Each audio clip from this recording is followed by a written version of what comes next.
Bom, pessoal, vamos lá. Tivemos aí um pequeno problema técnico de início, mas já resolvido, já solucionado. Uhum. E, então, vamos começar a nossa sexta reunião, o nosso sexto bate-papo na corte. Como a gente conversou na reunião passada, essa próxima sequência vai ser uma sequência sobre são 3 decisões emblemáticas da Suprema Corte dos Estados Unidos sobre aborto. E para falar dessas 3 decisões, a gente convidou 3 professoras que conhecem bastante o tema, gostam do tema e que vão falar para a gente aí nessas 3 próximas reuniões. Lembrando que as nossas reuniões dessa vez vão ser de 15 em 15 dias. Então, hoje a gente tem a professora Flávia Rio, que eu tive a honra de ter sido aluno dela lá no doutorado da UERJ. E eu lembro que na matéria dela lá na UERJ que eu fiz lá, me desculpa se eu errar o nome da matéria, tá? Mas a ideia da matéria... Posso que eu tô sendo até eu erro, porque o grego que inventou o nome... Pois é. Um nome complicado e enorme. Mas basicamente é sobre decisões... análise de decisões judiciais que tratam de questões processuais. E eu lembro que lá na matéria a gente debateu uma questão processual acerca de devedor de alimentos, que eu achei bem interessante, até numa palestra que eu dei aqui, eu falei sobre ela, a gente debateu, foi bem bacana. Bom, de qualquer maneira, a Flávia está aí, hoje ela vai falar com a gente sobre aborto, vou apresentá-la rapidinho, ela é doutora pela UERJ, ela é professora adjunta lá da própria UERJ, do mestrado, do doutorado, da graduação, tabeliã, no Rio de Janeiro, e também é professora, que essa eu não sabia, viu, Flávio? Que ela é professora associada, a professora não, desculpa, ela é da Associação Direito Comparado. Italiana de Direito Comparado, que é bem legal. E é uma parceira nossa aí, está sempre junto com a gente. Com certeza. Acabou virando uma parceira nossa, depois que eu fui aluno dela, já a conhecia de trabalhos, e depois que eu fui aluno dela, a gente acabou se aproximando aí academicamente. E obrigado, viu, Flávia, pelo seu por ter aceitado o convite. Certamente o aluno também deve agradecer da mesma maneira. E esse é um grupo, como a gente conversou, você tem visto, Flávia, esse é o nosso objetivo, é debater as decisões polêmicas ou emblemáticas da Suprema Corte acerca de determinados temas. Como a gente falou na reunião passada, o tema aborto é um tema polêmico. Então, eu vou pedir, a única coisa, pessoal, na reunião, é para que a gente evite brigas ideológicas de quem é contra e de quem é a favor. Eu acho que aqui é um tema que as pessoas têm argumentos para ser contra, têm argumentos para ser a favor, mas eu pediria apenas que cada um respeitasse a posição do outro. Nós temos agora 46 pessoas, eu imagino que pode ter 23 a favor, 23 contra, né? Nunca vai saber, a gente não sabe, então vamos tentar manter o debate do ponto de vista técnico da decisão que a gente vai analisar acerca do momento em que ela foi proferida, e a Flávia vai falar melhor e com muito mais propriedade do que isso. Então, vou deixar com a Flávia para a gente tratar da primeira das decisões sobre aborto, que é Griswold versus Connecticut. E Alonso, quer falar alguma coisa? Eu queria dar boas-vindas à professora, dizer que é uma felicidade imensa ter você aqui, professora. Nós não nos conhecíamos, mas tinha ouvido falar sempre muito bem. E aqui é um grupo que a gente já está no 6º encontro, e é um grupo que assim, é uma discussão super descontraída. Você vê que eu estou sentando uma poltrona aqui de camiseta, o Becker de camiseta, sem dress code. E o propósito aqui é a gente entender o caso, discutir seus aspectos, todos têm participado, trazendo curiosidades, né? E como o Becker falou, é de fato um tema bastante polêmico e sensível a todos nós, mas a gente tem muito a aprender. Então, sinta-se muito à vontade, fique super à vontade aqui, faça daqui a sua casa. Então, aqui a gente sempre recebe os colegas que têm nos ajudado aqui dessa forma. Deixo super à vontade, agradeço em nome do IDP, em nome do grupo, todo da Emanuela e do Rodrigo e de todos que participam aqui conosco nesse grupo. Flávia, só para completar, esse grupo é um grupo de pesquisa oficial do IDP. Então, a gente é cadastrado na CAPES. Cadastrado na CAPES, Cadastrado na CAPES. Então, Bem legal. Depois eu tenho que ver como é que eu boto no Lattes, né? Porque a gente tem professor tem essa saga, né? Tem. Você faz o evento, Fica depois bom. tem a parte B, que é colocar no Lattes. Tem o dever de casa. É verdade. Aí depois a gente troca figurinha de como que eu boto no Lattes. Certinho. Bom, primeiro eu queria dar boa noite a todos, queria cumprimentar os professores Rodrigo Becker e Alonso Freire. E aí queria, enfim, fazer um elogio sincero, porque o professor Rodrigo, enfim, me conhece lá da UERJ, e eu queria agradecer e parabenizá-los e tentar mostrar um singelo reconhecimento pela iniciativa de manter esse grupo de pesquisa, né? Que certamente traz uma série de desafios para todos os seus membros, dentre eles, para muitos talvez, até a questão de se embrenhar na língua, uns têm maior ou menor familiaridade com o inglês, e de certa forma também você se transportar para, apesar de muitos falarem que vem caindo, né, essa separação entre famílias, mas de uma maneira ou de outra para uma outra família, para common law, e essa transposição requer algum grau de abstração para nós, né? Então, eu queria parabenizar, dizer que... E eu nem precisava falar que eu me sinto em casa, porque, primeiro, eu sou super faladora, segundo, adoro direito, gosto de pesquisa, gosto de discutir decisões judiciais, gosto de direito comparado, então acho que vou aprender muito aqui com vocês, com os colegas que fazem parte do grupo, e me sinto lisonjeada com o convite. E esse tema, de fato, é um tema que, como o professor Becker falou, que me interessa muito porque toca uma pauta, ainda direto ou indiretamente, né? Toca uma pauta que acabou escolheu, que é a igualdade de gênero, né? Então, de fato, é um tema que muito me interessa, que eu pesquiso, gostaria até de ter tempo para pesquisar mais com todos os outros temas, mas é um tema que me agrada. Então, eu acho que vai ser uma conversa profícua de parte a parte.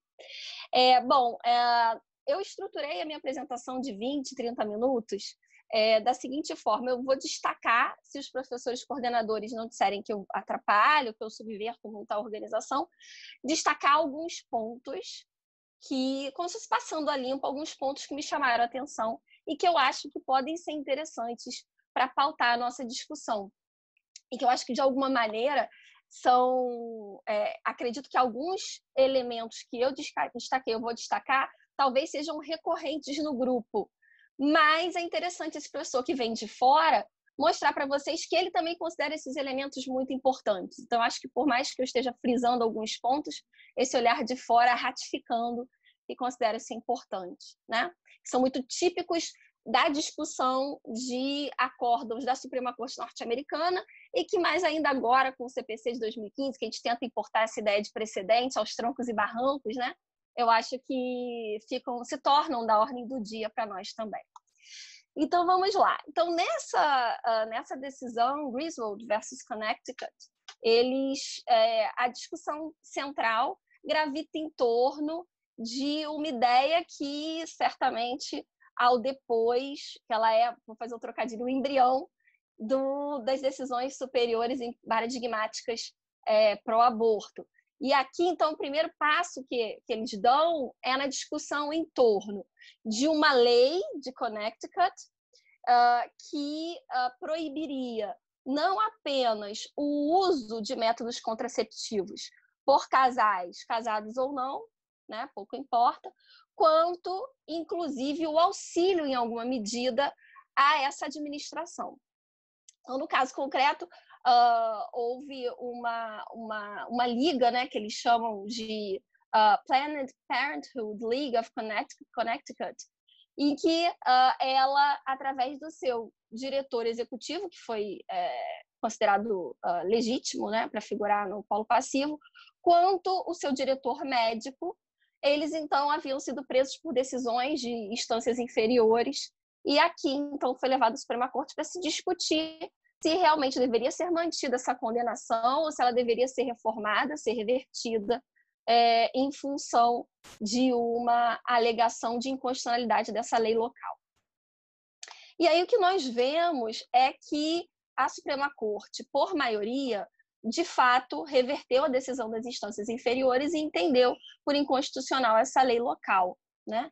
E aí eles até colocam o nome dessa lei, né? Eles se referem a ela como Connecticut Birth Control Law, por conta desse objetivo dele.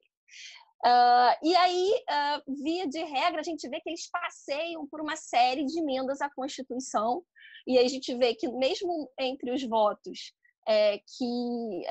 da maioria, né, de quem adere ao entendimento majoritário, eles carregam as tintas em tal ou qual emenda, mas passeiam entre as emendas primeira, terceira, quarta, quinta, nona, fala-se muito na nona, para reboque trazer as demais, e 14ª emenda, né? Então eles gravitam em torno de passeiam por todas elas, né? Alguns mais por algumas, outros pendendo mais para outras.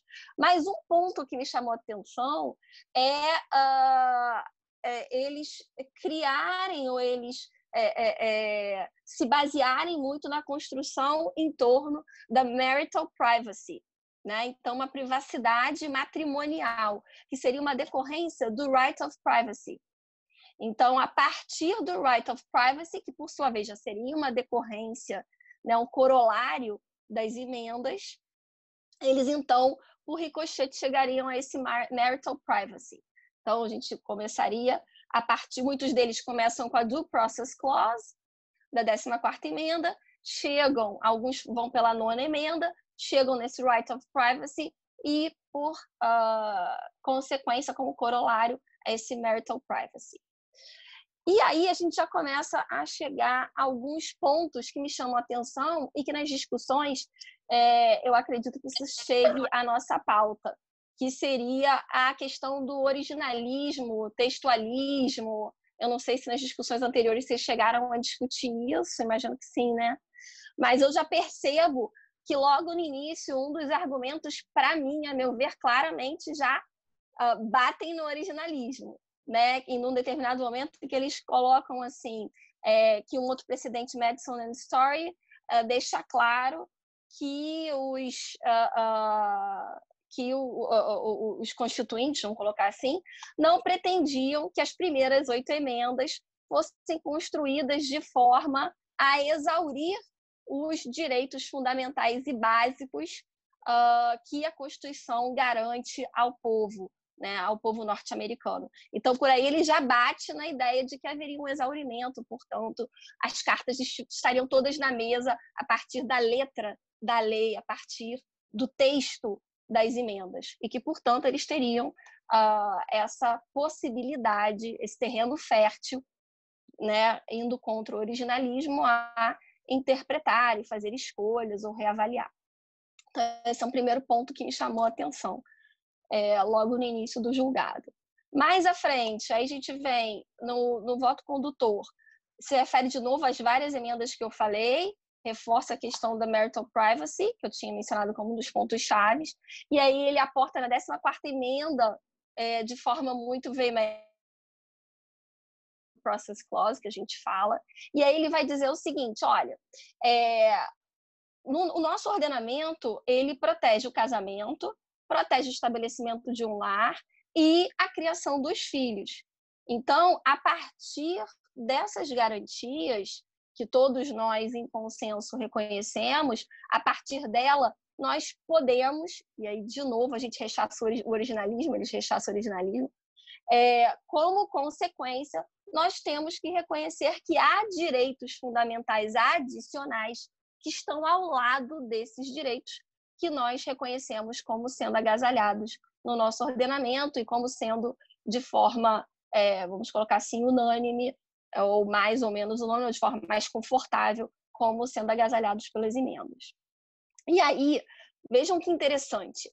E esse é um ponto que, para mim, ele está presente tanto em quem defende um voto da maioria, né, o entendimento prevalecente, que prevaleceu no julgado, quanto também os votos dissidentes, que é dizer o seguinte, que não é dado aos juízes decidir as causas à luz de suas convicções pessoais e privadas. Então, que eles devem olhar para as tradições e a consciência coletiva de seu povo. Então, o voto, vejam bem, o voto condutor se baseia nessa ideia de que eles não estão trazendo valores e ideologias ou concepções pessoais que eles nutrem enquanto ser humano, enquanto individualidade. Não, eles estão fazendo isso tentando dar voz às tradições e à consciência coletiva do seu povo. Ok? E aí eles, em seguida, também falam, se fiam muito na questão do right to be alone, que também seria uma decorrência do right to be alone, atrelada à 14ª emenda, falam do outro precedente Maia versus Nebraska e assim por diante. E vão falar vão mencionar também uma expressão que me chamou a atenção, do private realm of family life. Então, quer dizer, o reino privado da vida e família, da vida familiar. Né? Então, como o lar e as relações familiares como intocáveis. Né? Então, dentro desse núcleo do right to be alone, de que o Estado não deveria ter ingerência, né? E que, portanto, esse planejamento familiar estaria resguardado. Em seguida, ok, também já falei sobre isso. Ok, e aí vem outro ponto que eu também achei interessante. Mais uma vez, no voto condutor, vejam só.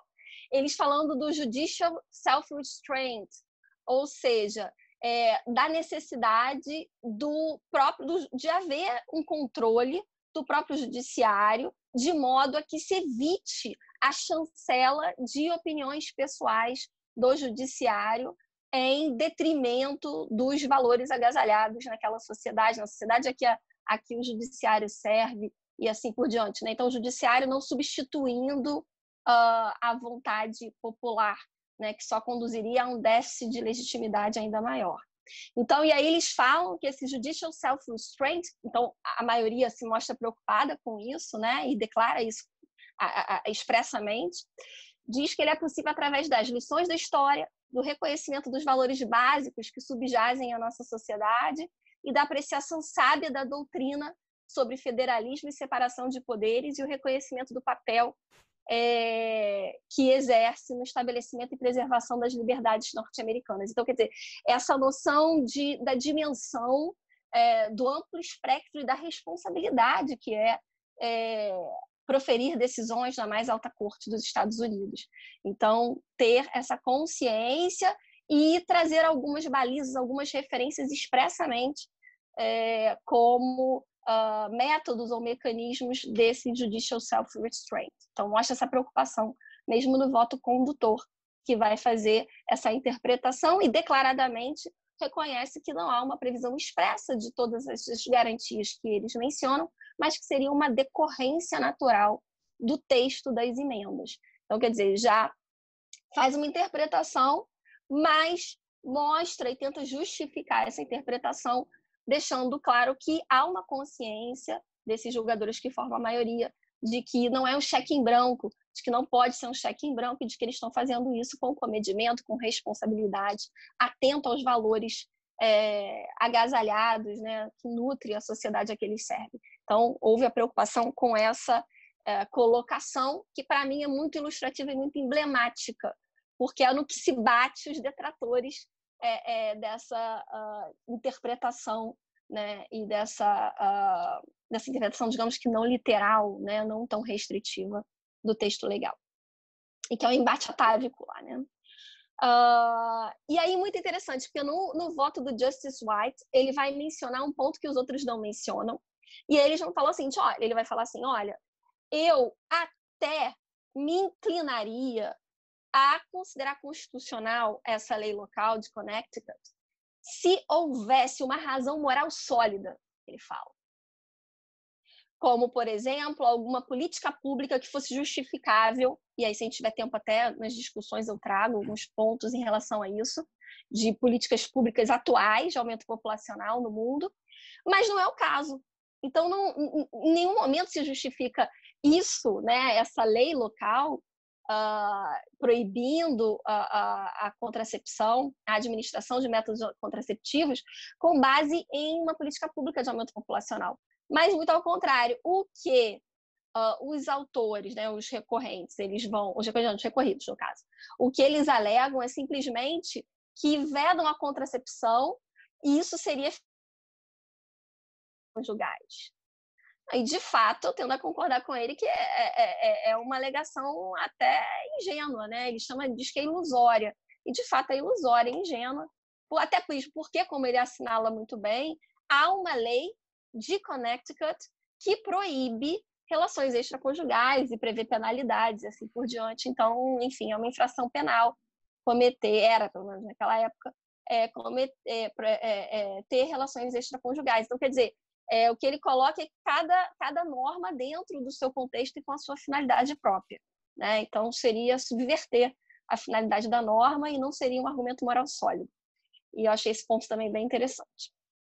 E votos divergentes, o que eu achei de interessante para colorir um pouco a nossa discussão, o meu olhar, né, como professora de fora. Interessante. Aí o Justice Black, primeiro ponto que ele fala o seguinte: olha, eu aceitaria que os recorrentes tivessem emitido opinião, porque a favor dos métodos contraceptivos, até no caso concreto. Então, não teria problema nenhum, porque aí estaria, a meu ver, eu ficaria confortável, ele falou, em dizer, ele não fala isso claramente, mas fica nas entrelinhas, a ideia de que estaria amparado pela liberdade de expressão. Então, até aí tudo bem. E aí ele diz o que incomoda, e para ele aí sim seria censurável e justificaria a manutenção da decisão recorrida, seria o fato de que eles partem da teoria para a ação. Então, quer dizer, eles examinam o casal, prescrevem o método adequado, explicam como administrar, então eles concorrem para que da ideia se parta para a prática e, ao ver dele, isso não estaria abarcado, né? Não estaria agasalhado pela Constituição dos Estados Unidos. Em razão... e aí, esse foi um primeiro ponto que ele fala. Então, por isso, daí porque ele é contrário. E aí ele começa a bater, vamos colocar assim, né, no modo de pensar, né, no modo até mesmo que eu coloquei, até não sei se chegou até vocês alguns slides, da teoria da decisão, né, que realmente é algo que qualquer discussão que a gente vai fazer sobre julgado nos Estados Unidos, no Brasil ou em qualquer lugar, sempre vai ser um pano de fundo, né? Como julgar, até onde ir, em que ponto eu estou ultrapassando os limites, né? Do meu cargo, da minha investidura, da minha missão como magistrado. E aí ele começa a bater nesse ponto, dizer o seguinte, que ele fica incomodado com troca de expressões constantes na Constituição e nas emendas. Seja, em alguns momentos, para ampliar, seja para restringir o seu significado. Então, quer dizer, há um significado claro no texto legal e ele se incomoda que a Suprema Corte vem reiteradamente mudando os termos e, a reboque, mudando a conotação, o sentido e a amplitude daquela garantia, para mais ou para menos. Isso ele discorda por princípio. Então, a gente já vê por aí que ele já adere a um textualismo, né? Enfim, é o maior comedimento nessa metodologia de... alguns falam living constitution, né? Living constitutionalism, enfim, então uma ideia mais abrangente, né? Um maior espectro de atuação, uma maior liberdade de atuação para o magistrado, digamos assim, um poder de construir o direito de forma ativa, né? Maior. E aí ele volta às origens e fala assim, olha, a bem dizer, a quarta emenda, o que ela garante é a liberdade do indivíduo contra buscas e apreensões por parte do Estado. A bem dizer é isso. E aí a gente, então, subverte tanto o texto da norma sob o olhar dele, que aí já vai para direito à privacidade, e direito à privacidade, ao ver dele, é um termo, uma expressão ampla, abstrata, ambígua, em que cabe tudo, né? E aí, no nosso caso, vai caber o marital privacy, que a gente estava falando. Então, ele já reclama até do direito à privacidade, ele vai mais longe, reclama até do direito à privacidade, como sendo um exemplo dessa subversão, que o incomoda. E aí ele vem, enfim, pesado nas críticas, falando que ele considera que a Suprema Corte invalidar leis estaduais, só porque a Suprema Corte considera essas leis caprichosas ou arbitrárias, pelo fato dessas leis irem contra o sense of fairness and justice, quer dizer, o sentimento de justiça né, dos membros do tribunal, isso não é, a rigor, inconstitucionalidade. Né? Então, e aí ele rememora que cabe ao legislativo, e aí é mais uma daquelas discussões emblemáticas, cabe ao legislativo fazer essas escolhas, e não é dado ao judiciário subverter essas escolhas que foram feitas pelo legislativo. Então, ele volta àquele primeiro ponto. E aí, de certa forma, o voto condutor responde para ele, em alguma medida, quando já se traz um escudo para dizer, olha, a gente não está fazendo qualquer coisa, não. A gente está atento à nossa missão de traduzir e, no nosso julgado, expressar, refletir os valores da sociedade. Então, de certa forma, a maioria está dizendo assim, olha, eu não peguei aqui esse nosso modo de pensar e de julgar, não é um salvo-conduto para a gente fazer um cheque em branco para a gente fazer qualquer coisa. Nós estamos atentos e temos um compromisso com esses valores sociais, sim. Ok? Só que muitas vezes, e aí eles vão, né, a ideia desse modo de pensar, dessa corrente, só que muitas vezes o texto da lei se torna obsoleto. No caso concreto, ele deve ser sopesado com outros valores, há de haver ponderações, e aí aqui e ali é necessário alguma medida refazer escolhas, digamos assim. Mas há um diálogo entre o voto condutor e os votos dissidentes. E aí ele já critica também o que ele chama de Natural Law Due Process Philosophy. Então, quer dizer, essa filosofia, né, ele meio de um tom quase jocoso, né? Então, muito contundente, deixando claro que essa filosofia de tudo ser, digamos assim, direito natural da cláusula do devido processo, cabendo tudo ali, ele é um detrator, ele é um severo crítico, ok? Porque ele acha que por aí passa o que a maioria já fez a ressalva de que não está fazendo, de que por ali passa, através dessa Natural Law Due Process Philosophy, passa a boiada, passa o boi, passa a boiada, que para ele, passa os personal and private notions dos magistrados sentenciantes. Então, quer dizer, a pretexto dessa due process clause, due process philosophy, para ele, a pretexto disso, o que o judiciário faz é encontrar um fundamento para impor o seu ponto de vista pessoal e os seus valores pessoais, em detrimento das escolhas que foi feita pelo legislador, que seria o núcleo, né, o locus e a origem adequada dessas escolhas, ok? E aí, enfim, vou já passando aqui bem rapidamente, mas enfim, realmente não tem como a gente passar batido, né? Quando a gente tem considerações do tipo que foi a própria Suprema Corte que concedeu para si mesma poder para vetar leis e reavaliar a conveniência das escolhas do legislador, que isso não está em momento nenhum na Constituição, que não está em momento nenhum em emenda nenhuma, que esse poder foi construído, foi dado e construído para si mesmo pela própria Suprema Corte nos seus julgados anteriores. Então, ele é bem contundente. Então, quando a maioria cita um monte de julgado, ele vai lá, coloca o dedo na ferida e fala, tudo bem, mas esse poder foram vocês que deram para si próprios. Não está na Constituição. Então, ele vai na raiz e já critica na raiz. E aí ele rejeita, como eu já anunciei, mas aí foi de forma veemente, que incumbiria a Suprema Corte afinar a Constituição aos tempos atuais. Né? Tune the Constitution, eu não lembro, to the current times, alguma coisa assim. E aí, quer dizer, e ele diz que não é dado à Suprema Corte esse poder de modo nenhum. Cabe, mais uma vez, e de novo, e o último voto também remete a essa ideia, cabe hoje sempre ao Legislativo. Então, o Legislativo que deve editar novas emendas e, assim, girar essa engrenagem. Né? Mas isso não se dá através do Judiciário de forma nenhuma. E aí, por fim, no último voto de revenge, do Justice Stewart, ele vem com um ponto que eu achei interessante também. Ele falou assim, olha, e é interessante a sinceridade deles, né? Aqui, normalmente, quando é muito sincero assim, a gente já vai tudo pro Instagram, né? Citado que o juiz saiu da casinha. Mas aí o Justice Stewart, lá em 65, ele já fala assim, olha, eu pessoalmente, vou ser sincero aqui, para mim, essa lei é tola. Ela é tola e ela é inaplicável na prática. Como é que você vai controlar o que o casal está fazendo lá, né, no leito conjugal?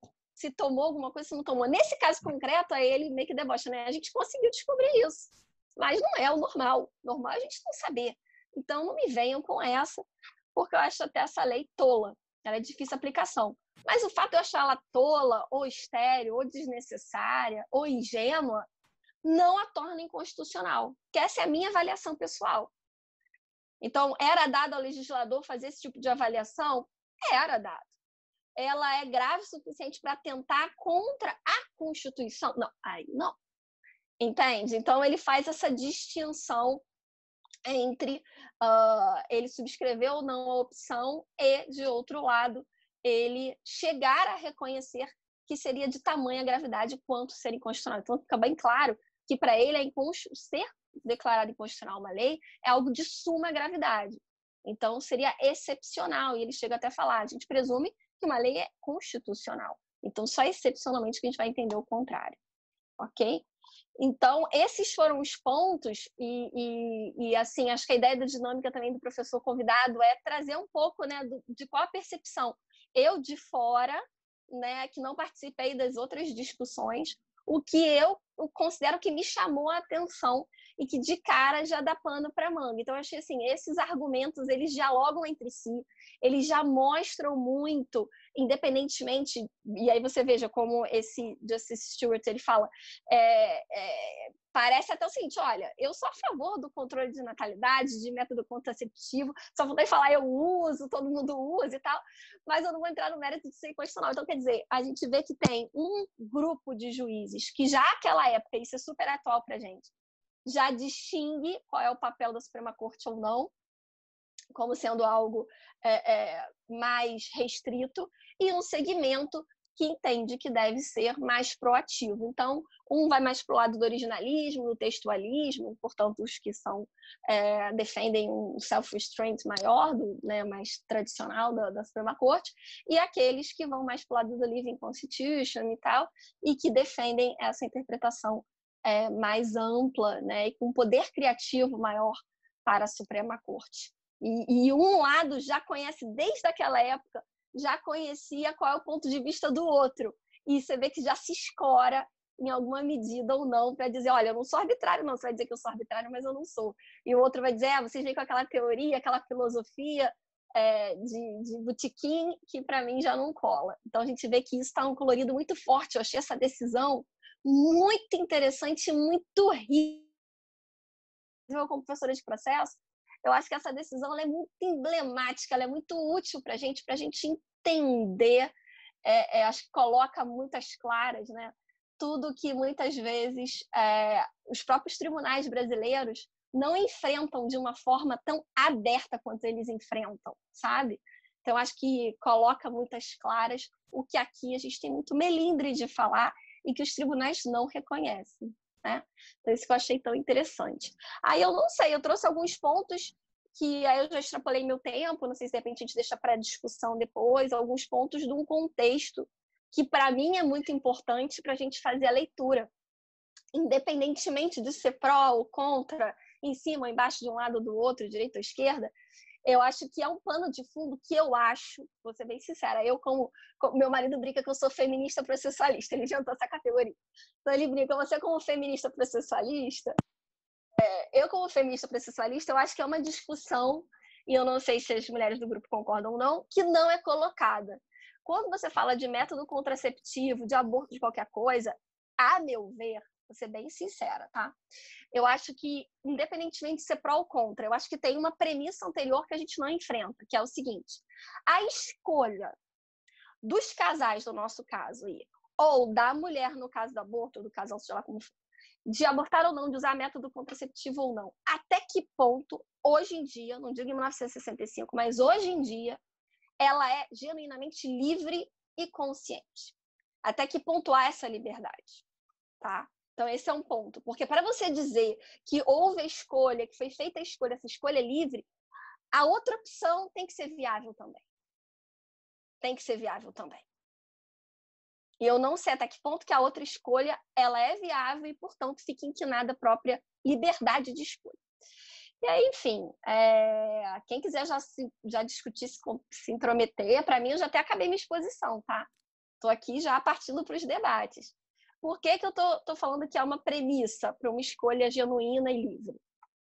Pelo seguinte, primeiro, a questão do momento histórico, 1965. Então, a pílula anticoncepcional é algo recente. Então, embora a lei, né, que vedava o método contraceptivo fosse antigo, era uma questão que estava na ordem do dia. Então, realmente, eles pautarem naquele momento me pareceu muito oportuno e certamente não foi por acaso.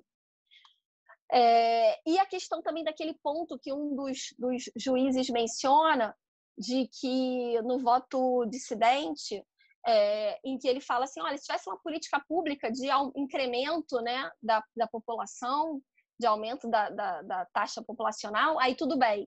E, de fato, esse é um dado relevante. Há momentos históricos, e o curioso, a gente vive um momento histórico assim, olha que interessante, de políticas públicas de aumento populacional. Então, assim, nos pós-guerra, no segundo pós-guerra, claramente era necessário, né, esse tipo de política, porque morreram mais de 55 milhões de pessoas só na Europa e na Ásia. Então, realmente há esse tipo de medida. Mas aqui, hoje em dia, não no Brasil, mas na Europa, a gente já vê países adotando esse tipo de política, né? E muito por conta dessa escolha, enfim, sem muita opção que as famílias têm que fazer por reduzir o número de filhos, né? Às vezes consciente, às vezes inconscientemente. Às vezes quando você vê, você está 45, 50 anos, né? E porque o tempo cada vez passa mais rápido. E aí, na Europa, já esse tipo de política. A gente vê que, por exemplo, vocês verem como que houve um decréscimo na taxa de natalidade de 1960, década de 60, que é do nosso julgado, para cá, para colorir a discussão. Nos Estados Unidos, a taxa de natalidade na década de 60 era de 3,65. E a do Brasil era muito maior, era 6,6.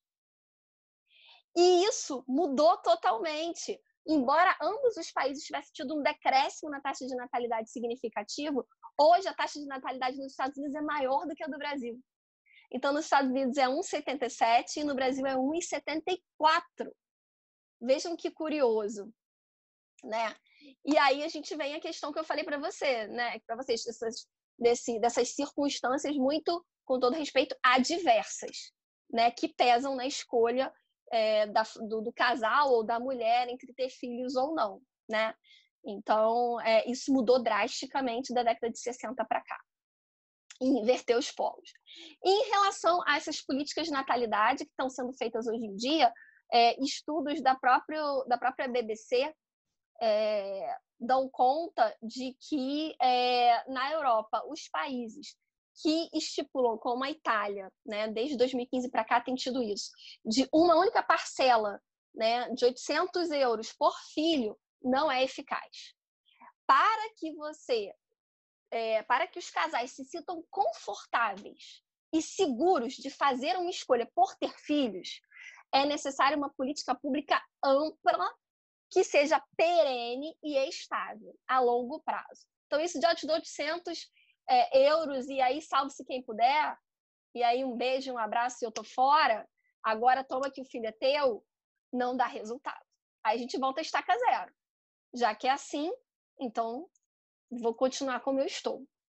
Então, é necessária uma política pública, um apoio estatal mais amplo, que é o que a França vem fazendo e vem sendo elogiado, e disse que a própria população, a própria sociedade francesa apoia essa iniciativa que já vem de longa data, vem, né, de bons anos, que é licença maternidade e paternidade mais longa, que é parcelas mensais de médio prazo, creches públicas para que pai e mãe possam trabalhar e tenham onde deixar a criança.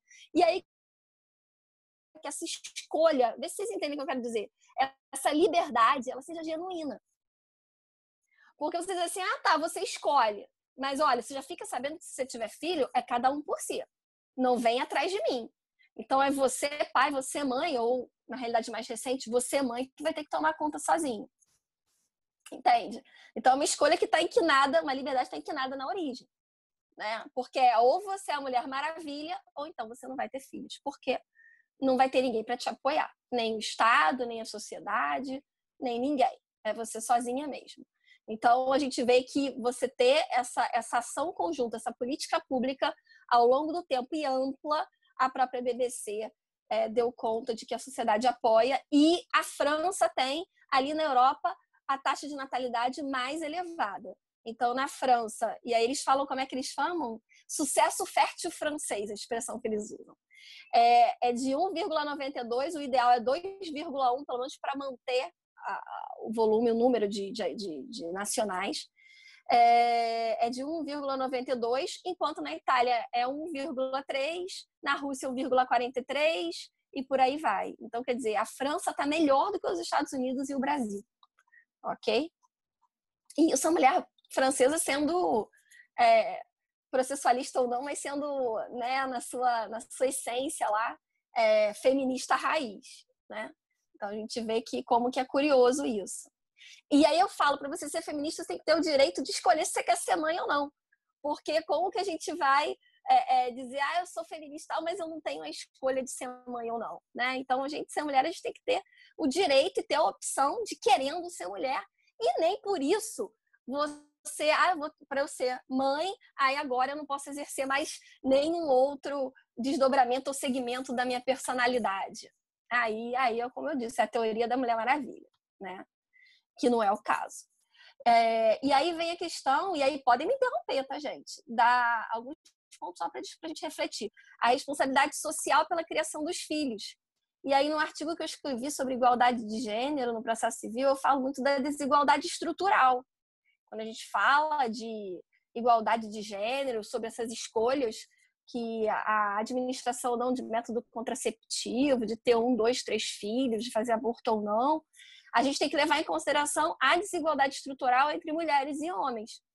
E aí a gente já começa a discussão de que as próprias leis, e aí com todo respeito, muitas vezes até a opção de aborto ou de método contraceptivo, se isso é uma perspectiva feminina ou se é uma igualdade sob uma perspectiva que a gente chama de caráter androcêntrico, que é, em vez de você ver as peculiaridades da mulher e você tentar resguardar a mulher com as suas diferenças, tentar pasteurizar todo mundo, entende? Então, assim, na verdade, para eu me encaixar, eu não posso, eu tenho que negar a minha maternidade, eu não posso dizer que eu cheguei atrasada por causa dos meus filhos, que eu vou faltar ao trabalho porque eu vou levá-los ao médico, porque isso é heresia, né? Isso não cabe. Mas não cabe o quê? Não cabe numa sociedade com esse caráter androcêntrico. Entende?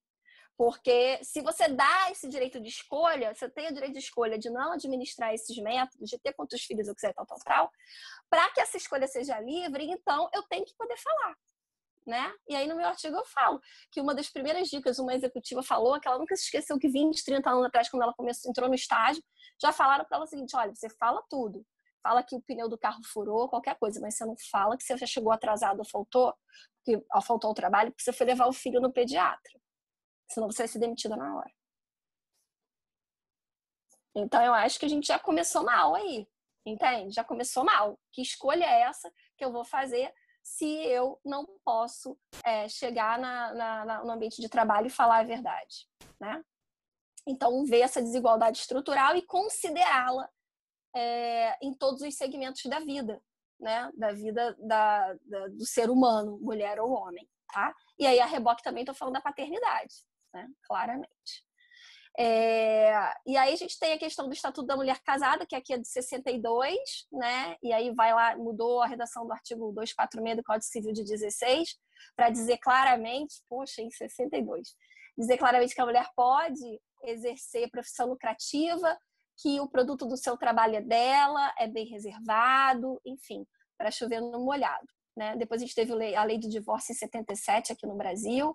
Então a gente vê que de lá para cá, década de 60, 70, você tem o ingresso da mulher no mercado de trabalho aqui no Brasil e você tem uma outra postura, né, da mulher, e isso certamente também reflete naquela curva descendente que eu falei de taxa de natalidade aqui no Brasil, a ponto de a gente ficar abaixo dos Estados Unidos, né? Então, são conquistas nossas,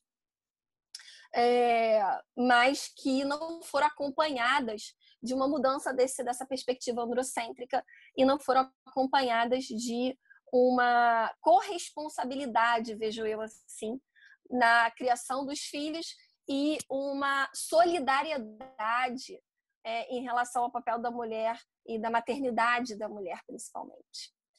Isso a gente está pior do que era antes, na minha modestíssima opinião. A gente tem hoje, em 2015, o IPEA dá conta de que 40,4% dos lares brasileiros são chefiados por mulheres sozinhas, que é o que a gente chama de família monoparental feminina. A gente tem no Brasil, eu sou registradora civil, a gente tem no Brasil 5,5 milhões de crianças, sem nome de pai no registro de nascimento. É muita gente. É muita gente. Então, é o que eu falo. A mulher, mãe, que opta ou que é mãe, ela está sozinha. Dos números é essa. Ela tem que ser a Mulher Maravilha, porque ela chefia 40,4% dos lares e pode ser sobrepor ou não, esses números podem se sobrepor ou não, mas em 5,5 milhões de registro de nascimento de crianças, não tem nem nome do pai. E aí há uma construção do direito civil em torno da chamada paternidade responsável, né? Que é necessário, porque, vejam bem, se a gente não tem nem nome de pai no registro de nascimento, realmente a gente tem que erigir, tem que decantar essa tal de paternidade responsável, né? E aí todos dizem que é um conceito em crise, né? E aí vem uma questão que eu coloco, que é a seguinte, que eu mencionei antes. A ideia, a gente sabe que a gente tem estado cada vez mais individualista, né? Até porque o tempo passa muito rápido, a gente não tem tempo nem de olhar para o próprio umbigo. Então, a gente perde muito a questão da solidariedade social, a solidariedade, a noção de fraternidade, a noção de, e aí entra no ponto, de corresponsabilidade na criação dos filhos, porque esses filhos eles vão ser cidadãos. E toda a sociedade, ela aproveita e se beneficia de cidadãos bem criados. Até sob o ponto de vista econômico. Se tudo hoje em dia é dinheiro, então do ponto de vista econômico nós nos beneficiamos. Se nós nos beneficiamos, nós devemos concorrer em alguma medida, cada qual ter sua parcela de responsabilidade, em colaborar, contribuir para que as crianças sejam bem criadas. Isso significa a mãe poder dizer que levou no pediatra, a mãe não ser demitida por conta disso e assim por diante. Então, a gente colocar para discussão pública a maternidade de forma aberta, coisa que a gente não faz até hoje. Ok? E aí tem 2 artigos que eu trouxe, um da Patrícia Frois, de anteontem, que saiu no Globo, em que ela coloca assim, o trabalho das mães precisa entrar na conta. O que ela está falando? Depois eu mando até para o Becker e para o professor Alonso para ele disponibilizar para vocês. Que ela fala o seguinte, olha, a gente tem que entrar para discussão pública aqui sobre retomada das atividades presenciais, da mulher no mercado de trabalho e do pai também, claro, presencial, então paternidade e maternidade, com não retorno às aulas presenciais. E ninguém está falando disso. Então ela fala, vejam só, e aí a gente já amarra com tudo que a gente falou, né? Vejam só que situação de iniquidade. Aqueles que escolhem ser pais e mães, né? Não, nem mesmo são chamados a um debate público sobre que eles não têm condições de voltar ao trabalho presencial se não houver retomada das aulas presenciais dos seus filhos. Porque não tem com quem deixar os filhos. Então ela diz que a pandemia está aí para poder para que dívidas seculares sejam quitadas. Essa é a visão dela. E essa questão essa dívida com o trabalho materno, e aí eu estendo ao paterno também, para os pais responsáveis, né? Como peça fundamental na engrenagem econômica. Ela diz que é uma delas. Então, são palavras dela, não são palavras minhas. Ok? E o outro ponto também, notícia de ontem, que uma executiva, acho que ela é até norte-americana, Dries Wallace, ela fala o seguinte, que ela foi demitida na pandemia, ela é executiva de uma multinacional, e ela foi demitida porque nas conferences que ela faz, tem barulho no fundo de criança. E o chefe dela falou, olha, se esse barulho continuar, vai dar problema para você. Só que ela não tinha muito o que fazer, as crianças estavam no quintal mais distante, mas ela tinha que olhar e tal. Moral da história, continuou o barulho e ela foi demitida. Então, ela se ressente de que não é justificável ter que sentir que seu chefe está fazendo você escolher entre seu trabalho e os seus filhos. Então, isso são informações de 2020, tá? Julho de 2020, em países democráticos, igualitários, não sei o quê, e por aí vai, tá? Então, esse é um ponto que eu queria trazer à discussão, porque eu acho que é importante, né, como pano de fundo. E aí, enfim, queria saber a opinião de vocês, o que vocês acham, depois das questões da teoria da decisão que eu já meio que coloquei antes, e que eu trouxe 4 autores, assim, bem diferentes, bem ecléticos para vocês, clássicos, menos clássicos, e coloquei só uma frasezinha de cada um, mas são trabalhos, né, os clássicos vocês conhecem, mas mesmo que não são clássicos, que são imperdíveis sobre essa discussão aí de textualismo, Living Constitution e assim por diante. Aí veio o Posner, How Judges Think, né, em que ele reconhece que os juízes realmente são as suas experiências pretéritas refletem nos seus julgados, né, e que até a inteligência artificial detecta isso, e quanto mais elementos da vida pregressa e da família do julgador você tem, mais a inteligência artificial ela acerta, né, então isso é inegável. O Owen Fisk também, que traz outros elementos aí dessa discussão, também reconhecendo que não tem como você ter uma decisão totalmente neutra. Então, é melhor fazer bom uso, né, de uma decisão que não é neutra. Então, vamos jogar às claras, vamos nos valer disso. Temos também o Capelletti, que também é impecável, né, traz uma visão tradicional, clássica já sobre esse assunto, mas sempre atual. E o Francesco Conte, que defendeu o doutorado lá na UERJ no ano passado, fez uma tese de quase 1000 páginas. Ele era procurador do Estado lá no Rio de Janeiro. Eita. Quase 1000 Não páginas. vem exigir, não é para exigir de mim tudo isso não, viu? Não, e eu nem sou orientadora, hein? Não. Tá tranquilo, Mas de repente né? você pode estar na banca, né? Não, eu sou tranquila. Flávia, eu acho que é isso. Flávia, Me muito conta. Obrigado pela sua apresentação. Eu queria até fazer uma observação para o pessoal aqui do grupo, da sua apresentação. Você foi a primeira de todos que já estiveram aqui com a gente, os professores que a gente convidou, que você inverteu. Você primeiro falou da decisão para depois dar um contexto e das consequências sociais da decisão. Eu achei bem interessante esse seu método de fazer, porque mais ou menos você deixou para que a gente, e eu acho bacana isso aí que você fez, você deixou para que a gente analisasse as consequências dessa decisão, ou seja, de possibilitar o método contraceptivo lá nos anos 60, as consequências sociais disso na população hoje, né? De como aquela decisão refletiu o mundo dos anos 60, 70, 80 e acabou por refletir a nossa geração aí, não tem jeito. Então, achei bem bacana, viu, Flávio, você ter feito isso. E você também fez uma coisa bacana, que foi esmiuçar os detalhes dos votos, as linhas de raciocínio dos juízes.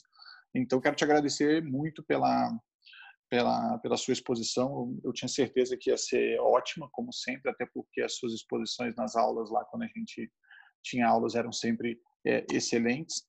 E brigadão, foi excelente mesmo. Mas eu vou aproveitar, antes de abrir a palavra para o pessoal aí.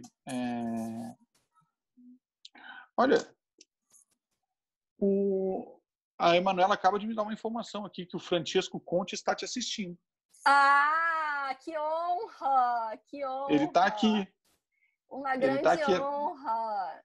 Aí, honra viu? máxima, honra máxima. Que legal. Honra máxima.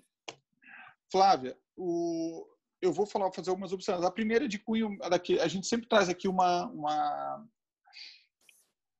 curiosidade que às vezes não tem a ver com o julgado, mas é uma curiosidade. Essa aqui é uma curiosidade lateral do julgado.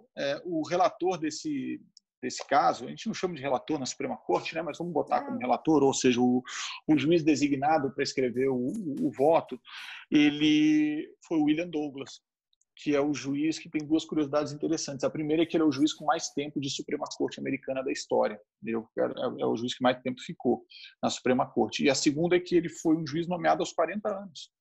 Vamos ver, ele foi nomeado bem novo. Mas tirando essa parte da curiosidade sobre o caso em si, sabe o que me chama a atenção nesse caso? Ele é um caso emblemático e é conhecido. E vou deixar aqui para o pessoal, para o Alonso, para todo mundo analisar. É que você lê esse voto, essa decisão, né, para ser mais preciso, para usar um termo mais técnico, e você percebe, não sei se vocês tiveram, quem teve a oportunidade de ler, mas você percebe que os 7-2, os 7 que votaram, o voto concorrente, enfim, quem aderiu ao voto, eles queriam julgar inconstitucional a lei, certo? Como você falou na sua apresentação, eles entendiam que era moralmente errada aquela lei, mas eles não encontravam onde na Constituição dizer que aquilo estava protegido. Eles não encontram no voto, né, na decisão, onde dizer que aquilo está protegido. Então é quase um imperativo categórico, é assim, olha, é porque é inconstitucional porque é. E aí você vê que eles colocam, e algo interessante, que eles colocam que é inconstitucional porque ofende a primeira, a terceira e a quarta emenda. A terceira emenda, se você for procurar, a terceira emenda é uma emenda que diz respeito a soldados, a quarteirização de pessoas, enfim, é uma emenda que não tem muito a ver, mas eles colocam um guarda-chuva ali para proteger, né, o direito, porque realmente é aquela coisa até que o aluno escreveu. Ele falou, é estúpido, mas é constitucional. No caso dos votos vencedores é o contrário. É inconstitucional e a gente tem que declarar porque é estúpido, é inconstitucional, é imoral, mas eu não sei aonde e eu vou usar. Existe uma expressão no voto que é interessante, né, que eles usam uma expressão que a gente... expressão, não, desculpa, uma palavra, que a tradução para o português é a mesma, que é penumbra. Eles usam no voto essa expressão, penumbra. Penumbra é o seguinte, né, eles falam assim, olha, o direito está protegido, né? Essa é uma penumbra que protege esse direito da pessoa, a marital privacy que você falou, e ele é protegido. Agora, eu não sei como, mas é protegido. E, assim, você não tem como interferir nas relações entre homens e mulheres, né? Se eles querem ter filhos, se eles não querem. Enfim, é uma escolha deles. Você não pode interferir. Os métodos anticoncepcionais, portanto, tem que ser uma escolha privada. Até porque, né? Vamos combinar, e eu posso estar falando uma estupidez aqui, me perdoem, né? Eu não tenho filho, mas me perdoem se eu falar uma estupidez. Até porque, se o casal quiser não ter filho, não é só o método anticoncepcional, ele tem outras formas de não ter filho. E assim, você teria que também, eu acho, não sei se você chegou a passar lá, de forma paralela a isso, você teria também que fiscalizar se o coito é interrompido ou não é. É uma coisa meio assim, se você levar, eu estou falando ao extremo, tá? Eu estou levando ao extremo. Se você levar ao extremo, é isso. Porque como é que você está dizendo, o Estado ele não pode tomar uma pílula, é proibida, né? Qualquer droga, a lei fala em drogas, ou qualquer coisa que impeça a gravidez. Então, assim, ou o Estado está dizendo que só pode impedir a gravidez de método natural ou não pode impedir a gravidez. Se não pode impedir a gravidez, o coito interrompido tem que ser impedido também, que seria um absurdo, né? É uma burrice. Mas, enfim, eram só essas observações que eu queria fazer, rápidas, porque me chamaram muita atenção esse voto, essa decisão, uma decisão emblemática, e ela me chama muita atenção por conta essa é uma decisão que me chama muita atenção por conta dessa dificuldade que eles tiveram em encaixar, né, em algum dispositivo constitucional, alguma proteção constitucional, e eles queriam encaixar, e a ponto de citar a terceira emenda, que se a gente fizer uma pesquisa nas decisões da Suprema Corte, são poucas, O Alonso aí talvez tenha mais conhecimento, mas são poucas as decisões da Suprema Corte americana que invocam a terceira emenda, porque é uma emenda bem específica. Mas um dos votos, enfim, divergentes, eles mencionam, né, eles meio que transcrevem alguns trechos das emendas, da literalidade, meio que para desqualificar, né? Sim, então, porque realmente é interessante. E bom, é isso. Eu vou passar para o Alonso, depois a gente já tem umas pessoas aqui inscritas e aí a gente parte para os debates. Mas antes, pessoal, antes de passar para o pessoal, eu queria deixar a gente está com 54 pessoas agora, eu e o Alonso, a gente tem uma surpresa para vocês no final, então a gente vai deixar para falar, vocês ficarem aí, a gente tem uma surpresa, né, Alonso? Para o pessoal aí, depois que a Flávia terminar o show dela, a gente tem uma surpresinha. Bom, vamos lá, Alonso, a bola está contigo aí. Maravilha. Então não vou embora. Não, você não vai. Não, mas você já não podia. Não, ninguém vai embora. Não, os nossos membros aqui da discussão não vão embora, fiquem aqui. Mas você sabe, Flávia, que é uma coisa que eu conversei com o Alonso essa semana, que a gente está muito feliz com o grupo, porque além da gente estar mantendo aí uma adesão de 50 a 60 pessoas por reunião, as pessoas ficam até o final.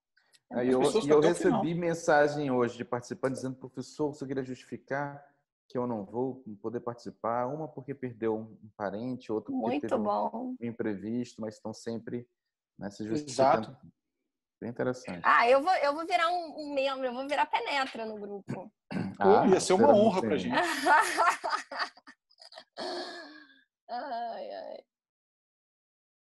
Tá comigo a palavra, então? Tá contigo. Bom, professora, assim, eu tenho muito a parabenizar a sua fala. Eu acho que, como o Becker falou, foi uma exposição bem centrada na própria decisão, uma análise muito bem feita, que identificou os principais argumentos, a discussão de fundo ali sobre duas das vertentes mais importantes sobre a interpretação nos Estados Unidos, né? E isso facilita bem a leitura e a complexidade da decisão.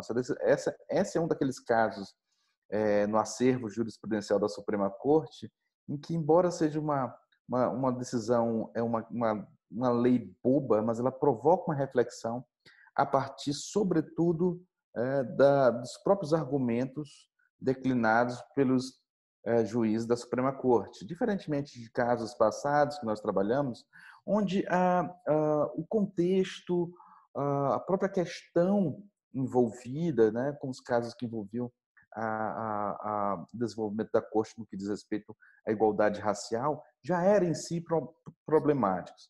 Mas esse caso, ele mostra sua problematização muito a partir, né, do raciocínio jurídico dos membros da Corte, mas também pela questão relacionada ali ao fundo, porque boa parte das decisões que nós trabalhamos até aqui foram tomadas, se não a unanimidade, mas com uma diferença pequena, e ainda que essa diferença fosse pequena, sem uma discussão, né, por assim dizer, teórica ou teorizável a partir da sua análise, né? Esse caso ele me chama a atenção por diversos motivos. O primeiro deles foi um caso que foi apresentado à Corte em março e já julgado em junho. Ou seja, é um caso que ele mostra assim, que, de fato, por alguma razão que eu desconheço, a Corte, olha, o caso é bobo, a lei é boba, é silly, mas nós precisamos dar uma resposta. Não é o primeiro caso que a Corte se deparou com a questão a propósito da privacidade, esse caso da década de 20, dois casos da década de 20, da década de 40, e um caso da década de 50, e um caso anterior, inclusive, de 1964, mas esse caso eles resolveram dar uma resposta. E é um caso que, de fato, embora possamos dividir a decisão em dois blocos apenas, mais profundamente nós podemos analisar ela a partir de 4 fundamentos distintos. Então, se a gente for pegar, por exemplo, o voto do Douglas, nós vamos ver que ali ele tenta justificar sua decisão a partir do argumento de que o direito à privacidade ou uma proibição a leis do tipo estaria ali na Bill of Rights, né? Nas 10 primeiras emendas, precisamente nas 8 primeiras emendas, porque a 9ª e a 10ª já tratam de uma espécie de cláusula de abertura da Constituição. Esse é o primeiro,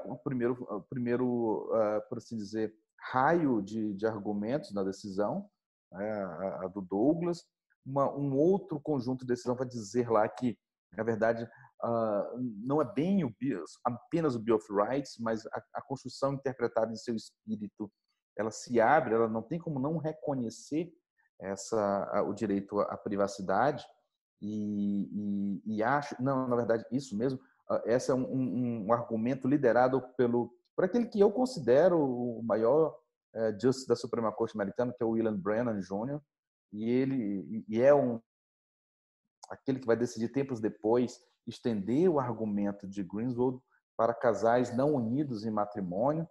Então, o argumento de que, olha, é inegável que a Constituição prevê, ainda que implicitamente, um direito à privacidade, né?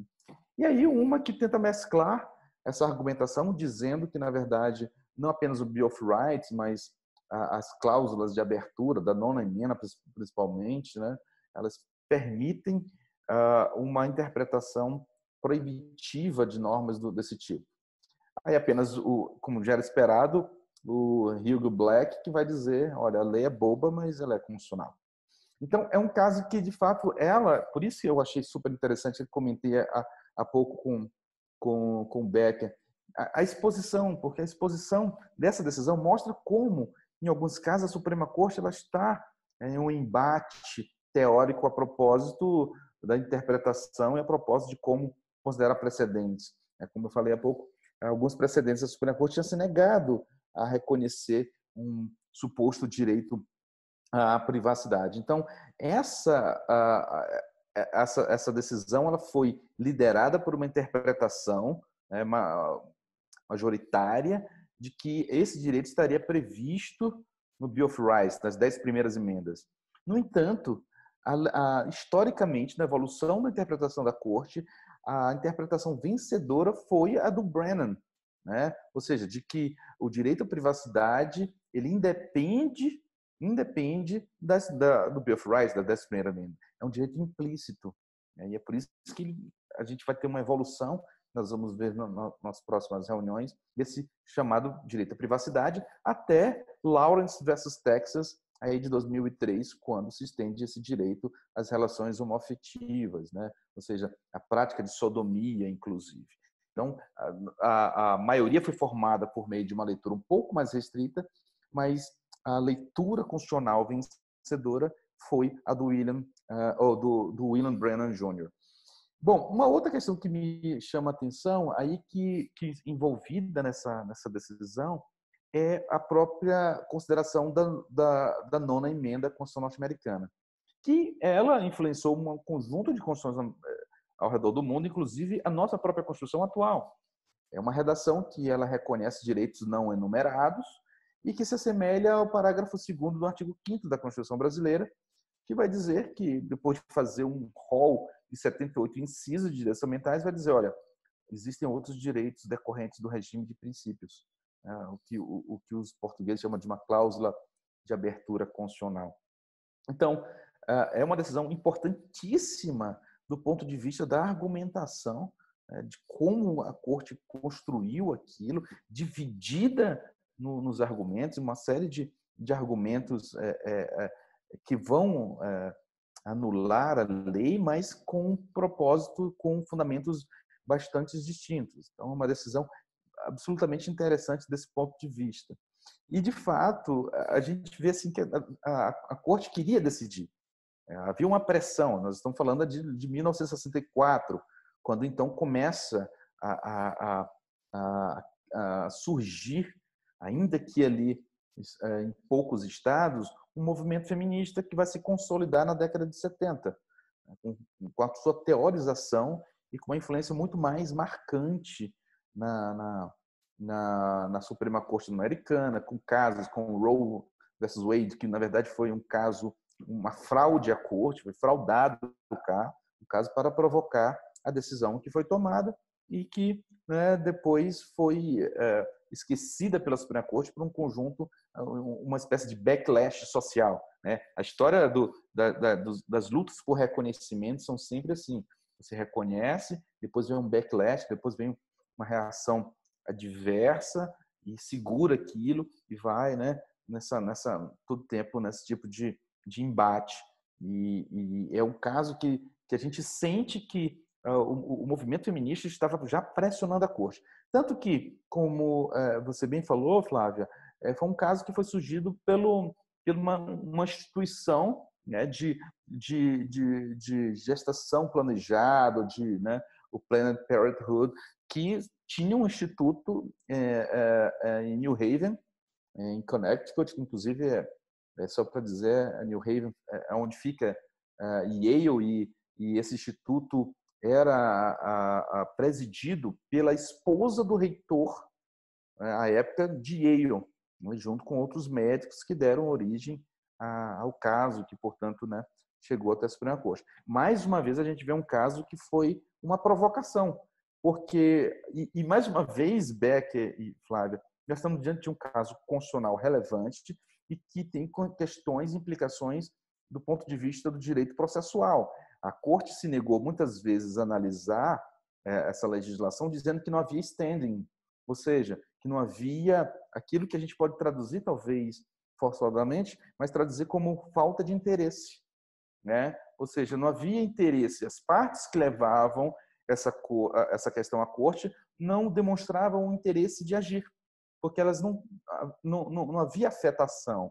A lei não afetava eles. Por isso que foi criado o instituto, né, pela esposa do reitor de Yale, para que ela, de algum modo, se provocasse. Aí que houve, portanto, o estabelecimento de uma multa de $100 na época, e aí, através dessa provocação, como a gente viu em outros casos.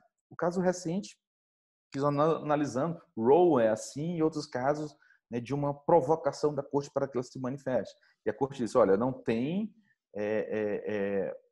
interesse de agir, e nessa vez ela, agora sim, agora chegou o caso e nós vamos decidir.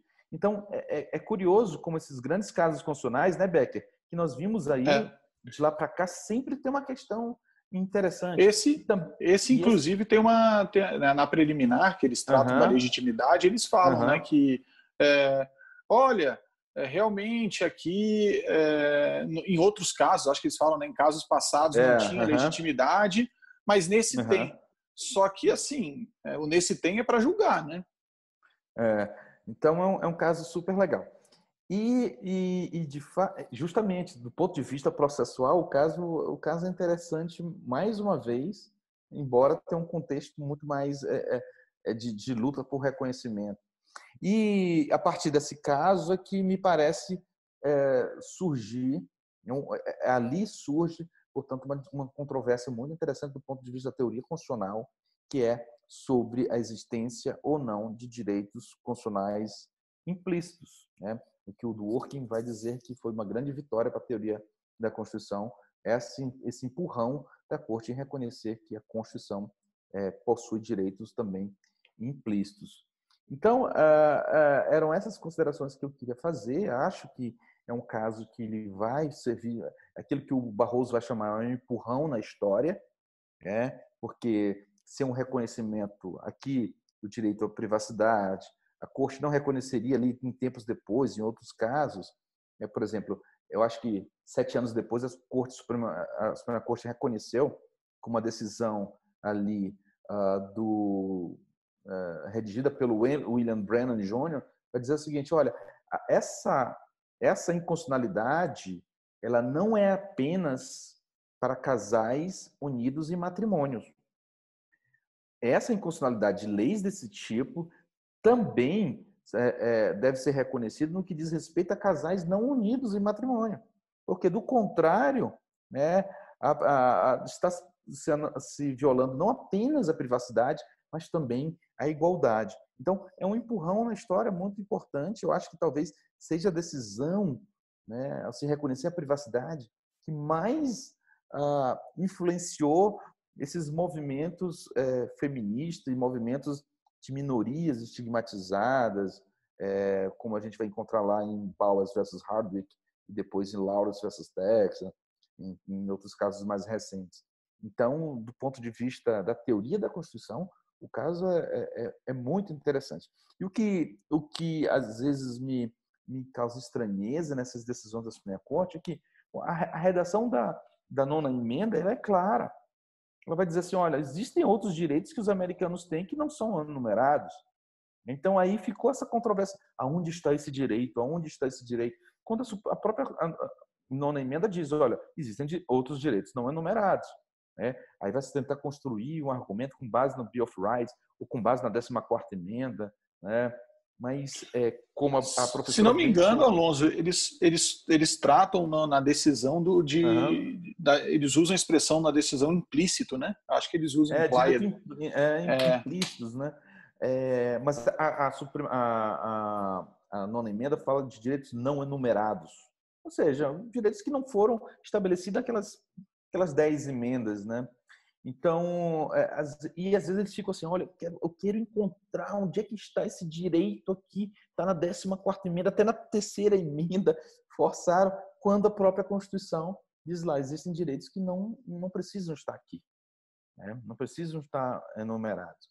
Então, eu acho que, como a Flávia colocou, uma decisão muito rica, e dali você extrai uma série de discussões e uma preocupação que fica clara ali quanto a uma alta contenção, inclusive acusações do Hugo Black lá, e de uma necessidade de se dar uma satisfação, né? Essa lei, me parece, era do final do século XIX, de 1880 e pouco, 88, né? Ou seja, até 64 para se anular uma lei desse tipo. Do século XVIII, na verdade. Não, era do século XIX, não era uma lei de 1800. Ah, sim, 1890. 1880 e pouco. Isso. E o que é curioso também, como a professora bem trouxe, é que essas lutas por reconhecimento, sobretudo de direitos feministas e de minorias políticas, elas duram.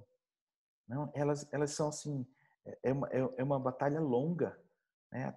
Ou seja, até no momento atual, a gente vê, né, esse tipo de dificuldade nos exemplos trazidos. Ontem eu estava assistindo, e isso se aplica também às questões raciais, e ainda nos Estados Unidos. Ontem eu estava assistindo tem um documentário agora no Netflix muito, muito interessante, que é sobre casos não resolvidos, mistérios não resolvidos, mais ou menos isso. E tinha um caso de um rapaz negro em Topeka, que a gente discutiu, tá, o Brown versus Board of Education. Na cidade, ele desapareceu numa festa, e na festa, isso tem o quê? Foi 2004. Na festa, ele compareceu a uma festa acompanhado de amigos, e ele era o único negro. E ele sumiu, né? No sul do estado, acho que é Kansas, né? Kansas, existe um movimento, até hoje existe, né, um racismo absurdo. Ou seja, uma decisão, uma luta por reconhecimento que data ali da segunda metade do século XIX, ainda hoje encontra nos Estados Unidos, em pleno século XXI, pessoas sendo assassinadas por uma questão de cor. Então, curiosidade. Beleza, vamos lá. Vamos passar aqui para o pessoal, para a participação do pessoal